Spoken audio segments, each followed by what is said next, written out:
రాష్ట్ర వ్యాప్తంగా బాగా పుంజుకుంటూ ప్రజా వ్యతిరేకత అనేది బాగా కనపడతా ఉంది. ఆ ఒక తరుణంలో భాగంగా పెనుగొండ నియోజకవర్గంలో కూడా వైఎస్ఆర్సీపీ పార్టీ క్యాడర్ బాగా పుంజుకొని ప్రతి ప్రోగ్రామ్ కూడా సక్సెస్ కావడం జరుగుతూ ఉంది. దాన్ని చూసి ఇక్కడున్న పెనుగొండ ఎమ్మెల్యే గారు, అదేవిధంగా సత్యసాయి జిల్లా మంత్రి గారు సవితమ్మ గారు దాన్ని ఓరోలేక పిల్లలు ఎవరైతే ఉన్నారో, టీడీపీ సోషల్ మీడియా పిల్లలు ఎవరైతే ఉన్నారో, అంటే బాత్ బచ్చా గ్యాంగ్ అంటాం, ఎందుకంటే చిన్న చిన్న పిల్లలు, ఆ పిల్లలందరితో పాటు ఈమె సహా వీడియోని ఫార్వర్డ్ చేస్తూ, అదేవిధంగా సోషల్ మీడియా వాళ్ళందరితో కూడా ప్రతి ఒక్క గ్రూప్లోనూ కూడా వీడియోస్ని చిత్రీకరించి ఆమె పెట్టడం జరుగుతూ ఉంది. ఎప్పుడైతే వైఎస్ఆర్సీపీ పార్టీ గ్రాఫ్ ఎక్కుతా ఉందో, వైఎస్ఆర్సీపీ పార్టీ వాళ్ళంతా బాగా స్పందిస్తున్నారు. ఆమెకు తెలిసిపోయింది ప్రజా వ్యతిరేకత ఎక్కువైంది అని తెలిసి ఈ రోజున ఆమె ఇట్లా అశ్లీలమైన వీడియోస్ చిత్రీకరించి పెట్టడము, అదేవిధంగా దాన్ని అన్ని సోషల్ మీడియాలో కూడా పెట్టించడం చాలా బాధాకరం. ఎందుకంటే గతంలో కూడా మనము రాజకీయం చేసినాం, నేను మంత్రివర్గంలో పనిచేసాం. ఏనాడు కూడా ఇలాంటి చిల్లర రాజకీయం చేయలేదు. మేము ఏమి చేసినా కూడా డెవలప్మెంట్ చేసాం, అదేవిధంగా సంక్షేమ పథకాల ద్వారా ప్రజల మనసులో దోచుకున్నామే తప్ప మేము ఎక్కడ కూడా ఇలాంటి పని చేయలేదు. ఈ సవితమ్మ బేసికలీ ఈమె స్త్రీ ద్రోహి, స్త్రీ ద్వేషి కూడా. నేను ఏది మాట్లాడినా కూడా సవితమ్మ ఇంతవరకు నీ గురించి, నువ్వు ఏదైతే ఎలక్షన్ అఫిడవిట్లో నీ నామినేషన్ పేపర్లో స్వయాన్న నీ ఒక రాతతో నువ్వు రాసి సిగ్నేచర్ పెట్టిండేటివి, నువ్వు ఇచ్చిండేటివి ఏదైతే ఇచ్చినావు నేను అదే మాట్లాడుతున్నాను. జగన్మోహన్ రెడ్డి గారు తల్లి చెల్లి గురించి మాట్లాడినప్పుడు నేనేం మాట్లాడినాను? నీ తల్లి గురించి నువ్వే కేసు పెట్టినావు, మీ తల్లి నీ పైన కేసు పెట్టింది కదమ్మా. మళ్ళీ తల్లిని చూసుకోక ఈరోజు అంటే ఎట్లా ఒక కఠినమైన మనస్తత్వం ఉండేవాళ్ళు కూడా తల్లిని గౌరవిస్తారు, ప్రేమిస్తారు. అది మహిళగా ఉంటూ పుట్టినిల్లు బాగుండాలి అని కోరుకునే వాళ్ళు మహిళలు ఎక్కువగా ఉంటారు. అటువంటి తరుణంలో నువ్వు నీ తల్లి పైన కేసు పెట్టడం, ఆమెను వేధించడం, రోధించడం మొత్తం పెనుగొండకు తెలిసింది. నీ వదినమ్మ ఆమె కూడా నువ్వు ప్రాపర్టీ ఇవ్వకుండా గృహహింస పెట్టినావని కూడా కేసు ఉంది. అది నువ్వే రాసుకున్నాను. అదేవిధంగా రాష్ట్ర మహిళలపైన నీకు ఎంత కోపంగా ఉంది అంటే, మహిళలందరూ కూడా జగన్మోహన్ రెడ్డి గారు సంక్షేమ పథకాలు ఇచ్చినారు, దానివల్ల చాలా ఇంప్రూవ్ అయినారని మనం మాట్లాడుతుంటే, మహిళలందరూ కూడా ఆ సంక్షేమ పథకాలు డబ్బు తీసుకొని మందుకు బానిసైనారు, అదేవిధంగా గంజాయికి బానిస అని చెప్పిన స్త్రీ ద్వేషి, స్త్రీ ద్రోహి నువ్వు. ఇదే కాకుండా పెనుగొండలో మన స్వంత పెనుగొండలో మెడికల్ కాలేజ్ ఉండంగా దాన్ని ఎంతగా మేము పోరాడుతున్నాం, అది గవర్నమెంట్ కింద రావాలని, ఎంతమంది మహిళలకు మంచి జరుగుతుందని, దాన్ని నువ్వు ప్రైవేట్ వాళ్ళకి అమ్మేదే కరెక్ట్ అని నువ్వు ఒక ప్రెస్ మీట్ పెట్టడం ఎంత మాత్రం కరెక్ట్?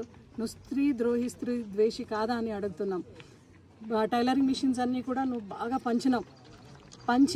పంచుతావని నువ్వు చెప్పినావు. టైలర్ మిషన్స్ అన్నీ కూడా పంచుతావని చెప్పినావు. ఎంతమందికి పంచినావు నువ్వు? ఇది ఒక పెద్ద స్కామ్ కదా. ఎంతమంది మహిళలకు నువ్వు మంచి చేసావు? నువ్వు స్త్రీ ద్రోహివి కదా. ఇవన్నీ జరుగుతుండగా ఈ ఒక తరుణంలో మేము వైఎస్ఆర్సీపీ పార్టీ వాళ్ళందరూ కూడా కలిసి పెద్దగా ప్రోగ్రామ్ చేసుకుంటూ, నీకు ఎక్కడ అవమానం ఫీల్ అవుతున్నావు దీన్ని ఎక్స్ప్రెస్ చేయాలని, చిన్న పిల్లలు అంటే ఆ యువతులకు జాబ్ ఇస్తానని చెప్పి ఏమేమి ఆశ చూపిస్తున్నావు ఆ భగవంతుడే ఎరుగు. ఎందుకంటే ఆ సోషల్ మీడియా పిల్లలందరికీ కూడా చెప్తున్నాను, ఎవరైతే అన్నోన్ నంబర్స్తో మీరు పెట్టున్నారో మీరే మీకు ప్రశ్నార్థకం ఉన్నారు కాబట్టి మీ గురించి నేను చెప్పడం లేదు. మీరు పేరుతో వస్తే, పేరు నామ్ నిషాంతో బయటికి వస్తే అది వేరే కథ. ఇంకా మీరు అన్నోన్ నెంబర్లో పెడుతున్నారు కాబట్టి మీ యొక్క ఉనికి మీకే తెలియదు కాబట్టి అది మీకే వదిలేస్తున్నాను, మీ విజ్ఞతకి వదిలేస్తున్నాను. మీరు ఎక్కడి నుంచి వచ్చినారని మీకే తెలియదు కాబట్టి ఇడిచిపెట్టండి. అది రెండో విషయము, ఎవరైతే పేరుతో సహా పెడుతున్నారో పిల్లలు మీకు చెప్తున్నాను, కియా ఉంది ఇక్కడ, మీ సవితమ్మని అడగండి, మంచి ఉద్యోగం ఇప్పియండి అని చెప్పండి.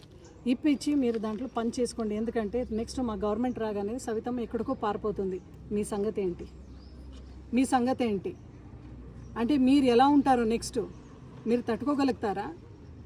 ఈరోజు నేను ఒక అక్కగా మీకు చెప్తున్నాను, నువ్వు ఏదైతే వీడియోస్ రిలీజ్ చేసినారో, ఏదైతే చిత్రీకరించి మీరు పెడుతున్నారో అది మీ అమ్మకు, మీ తల్లికు, మీ చెల్లికి పోయి చూపించండి, అమ్మ ఇట్లా పెట్టినానని. వాళ్ళే చంపక రెండు లాగా పెడతారు. ఏందప్ప మీరు ఇట్లా చేస్తున్నారు, ఇట్లా పని చేస్తారా, ఇంట్లో ఆడపిల్లలు లేరా, మీకు ఫ్యామిలీ లేరా అని అడుగుతారు. అది కాకుండా ఈరోజు మీరు యువతులు ఇట్లా సోషల్ మీడియా జాలలో మీరు ఈరోజు సోషల్ మీడియా నేరస్తులుగా ఎస్పీ గారికి వచ్చి ఈరోజు కంప్లైంట్ ఇవ్వడం జరిగింది. రేపు కోర్టు కూడా వెళ్తాను. మీకు ఎవరైతే ఒకడైతే మీకు ఈ వీడియో అందించినాడో, అదేవిధంగా హాఫ్ నాలెడ్జ్ సవిత, దీనికి ఒక అలవాటు ఉంది, ఈమెకు ఒక అలవాటు ఏంటంటే మెడికల్ కాలేజ్ పెనుగొండలో చూపించింది. ఉన్నది లేనట్టుగా, లేనిది ఉన్నట్టుగా సృష్టి చేయడం సవితమ్మ నైజం. అది సవిత నైజం. ఆమె ఫెయిల్యూర్ వెనుక వెళ్తూ ఉంది, ఫెయిల్యూర్ వైపు అడుగు వేస్తూ ఉంది అని ఆమెకు తెలిసి ఈరోజు సోషల్ మీడియా ద్వారా నా ఫ్యామిలీ జోలికి నువ్వు వస్తున్నావంటే సవిత గుర్తుపెట్టుకో, నేను పుట్టిండేది రాయలసీమలో పుట్టిండేవాడు ప్రతి ఒక్కరికి కూడా పౌరుషం ఉంటుంది. నీ నామినేషన్లో తీసుకొని ఒక్కసారి నీ అఫిడవిట్ తీసుకుంటే ఏ భార్యకు ఏ భర్తకు గొడవ పెట్టి ఎంత లీగల్గా నువ్వు ఉన్నావనేది నేను చెప్పాలనా? ఈరోజు కూడా నా సంస్కారం అడ్డమొస్తూ ఉంది. నేను మాట్లాడవచ్చు, ఈరోజు కూడా నేను ప్రశ్నించలేదు. నా సంస్కారం అడ్డమొస్తూ ఉంది. నిన్ను పర్మిషన్ అడుగుతున్నాను సవిత. నీ పర్మిషన్ ఉంటే రేపే విత్ ప్రూఫ్తో నేను ఒక ప్రెస్ మీట్ పెడతాను. నీకు ఓకేనా? నోటుకు వచ్చేట్టు మాట్లాడిచ్చేది, ప్రెస్ మీట్లు పెట్టి ఇచ్చేది. పాపం నేను నమ్మి వాళ్ళందరూ కూడా ప్రెస్ మీట్ పెడుతున్నారు. నీ బ్యాచ్ అంతా కూడా నమ్మి ప్రెస్ మీట్ పెడుతున్నారు. వాళ్ళు మాట్లాడుకుంటున్నారంట. దీని భాగవతం పెనుగొండ అందరికీ తెలుసప్ప, మమ్మల్ని అనవసరంగా ప్రెస్ మీట్ పెట్టి బలి చేస్తూ ఉంది అని చెప్తా ఉన్నారంట. ఇంకొకసారి నువ్వేమైనా జగన్మోహన్ రెడ్డి గారి గురించి, తల్లి చెల్లి గురించి మాట్లాడితే ఇంకా ఏ స్థాయిలో మేము వెళ్ళి ప్రెస్ మీట్ పెట్టామనేది నువ్వు ఒకసారి ఊహించలేవు కూడా. అటువంటి దుస్సాహసం చేస్తావంటే ఎస్, ఇప్పటికీ కూడా నీకు ఓపెన్ ఛాలెంజ్. నువ్వు ఏ టైంకి రమ్మన్నా, ఎక్కడికి రమ్మన్నా, నువ్వు ఎంత లీగల్గా ఉన్నావో లేదా అనే దానికి ప్రూవ్ చేసి నేను రెడీగా ఉండాను. నీ ఇలాంటి చిల్లర రాజుకి నేను చేయను. నేను డైరెక్ట్గానే మాట్లాడతాను. ఎందుకంటే ఎప్పుడు కూడా గుర్తుపెట్టుకో, పబ్లిక్ లైఫ్లో ఉండే సోషల్ రిప్రజెంటేటివ్స్కు పబ్లిక్ లైఫ్, ప్రైవేట్ లైఫ్ ఒకటిగానే ఉంటుంది. సోషల్ మీడియాతో ఎవరైతే నువ్వు ఈరోజు పెట్టించినావో వాళ్ళందరికీ కూడా మంచి భవిష్యత్తు ఉండాలని కోరే ఒక అక్కగా వాళ్ళకు కూడా చెప్తున్నాను. డెఫినెట్లీ నేను ఈరోజు ఎస్పీ గారికి కంప్లైంట్ ఇచ్చినాను, యాక్షన్ తీసుకోమని చెప్పినాను. ఇంకా జ్యుడిషియల్కి కూడా పోతాను.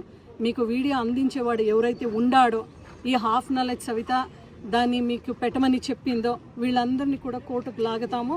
మళ్ళీ మీరు కూడా ఈ ఒక కేసుతో డెఫినెట్లీ డిఫమేషన్ కేసు వేస్తున్నాం. మళ్ళీ మీరు కోర్టుకు వచ్చి ఇలాంటి వీడియోస్ ఎందుకు మీరు పెట్టినారు అనేది కూడా కోర్టులో ఎక్స్ప్లెనేషన్ కూడా కోరుతున్నాం. ఇంకా ఎవరైనా ఇట్లా దుస్సాహసం చేసే ఒక ప్రయత్నం చేసినా కూడా ఖచ్చితంగా వాళ్లకు కూడా ఇదే గతి పడుతుంది అని హెచ్చరిస్తున్నాం.